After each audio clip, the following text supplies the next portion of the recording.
The meetings that had been planned, the meetings that are deemed very important at the level of our ministers, those meetings with opinion leaders.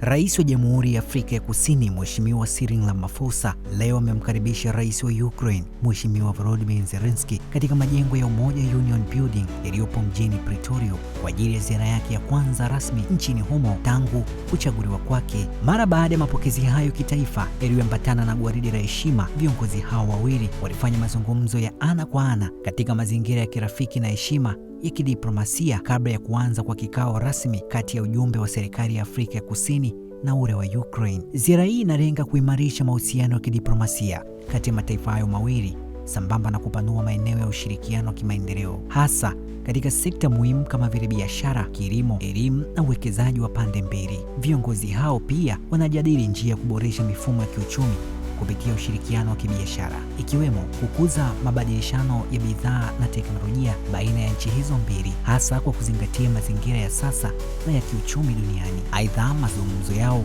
yanatarajiwa kugusia masuala ya usalama wa kimataifa na uhusiano wa Ukraine na bara la Afrika, huku kipaumbele kikitolewa kwa juhudi za kidiplomasia na ushirikiano wa kimataifa katika kuleta amani ya kudumu, hasa katika maeneo yaliyoathiriwa na migogoro ya kijeshi. Rais Ramaphosa amesisitiza msimamo wa Afrika ya Kusini wa kuunga mkono mazungumzo ya amani na suluhisho la kidiplomasia katika migogoro ya kimataifa, akieleza kuwa mazungumzo ya moja kwa moja baina ya viongozi na kujenga mahusiano ya kuaminiana ni msingi muhimu wa amani na utulivu wa dunia. Ziara ya Rais Zelensky pia inaangaliwa kama hatua muhimu ya kuimarisha uhusiano wa Ukraine na nchi za kusini mwa Afrika, huku Afrika ya Kusini ikiendelea kushiriki katika juhudi mbalimbali za kimataifa za kupatikana kwa amani na maendeleo jumuishi duniani. Ni ripoti ya Media Wire Express na mimi ni Joseph Mwanawaisangura.